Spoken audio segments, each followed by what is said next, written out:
He took another hit, held it deep. The world melted away. Problems? What problems? Just a sweet, numbing peace now. His eyelids felt heavy. A wave of warmth spread through his chest. Everything was going to be all right for now. He exhaled slowly, savoring the feeling. This was his escape, his sanctuary. The one thing that could shut out the noise, the pressure, the crushing weight of his life, just for a little while. But the peace never lasted. It always came back, the paranoia. The whispers started subtly, like the rustle of leaves outside his window, but soon they grew louder, more insistent. Were they talking about him? Were they watching him? He glanced around the room, his heart pounding. Shadows seemed to twist and contort, taking on menacing shapes. He couldn't be sure what was real anymore. His senses felt heightened, every little sound magnified 1,000 times. A car alarm blared in the distance, sounding like a siren in his ears. Sweat prickled on his skin. His hands trembled. He needed to calm down, to think straight, but the fear was a living thing, coiling around his chest, squeezing the air from his lungs. He paced back and forth, his mind racing. He checked the locks on his door, once, twice, 3 times. He peered through the blinds, scanning the street for any sign of movement.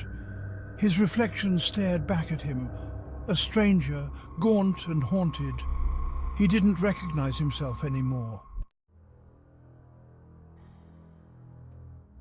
Section 4. Chasing the Dragon. There was only one thing that could quiet the storm in his head. He knew it was a temporary fix, a dangerous game he was playing. But the need, the desperate craving, overrode all reason. He had to get more.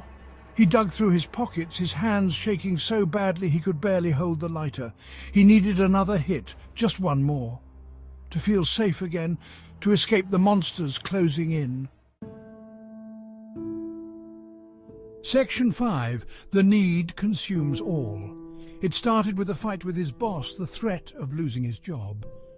Then came the eviction notice, the pile of unpaid bills. Each stressor chipped away at his resolve, pushing him closer to the edge. He knew he shouldn't, but the pull was too strong. He hated himself for it, for the way he was throwing his life away. But the guilt and shame were just more burdens to carry, more reasons to seek oblivion. He was trapped in a vicious cycle, and he didn't know how to break free. Section 6. Trapped in the cycle. He stared at his reflection in the cracked mirror. Bloodshot eyes stared back, hollow and lost. The face of an addict. He barely recognized himself anymore. Just another junkie chasing a high, selling his soul for a few fleeting moments of peace. He knew this wasn't living, it was merely existing, a pale imitation of the life he once dreamed of. But the fear, the paranoia, they were always there, lurking just beneath the surface. And the only escape he knew was another hit, another fix.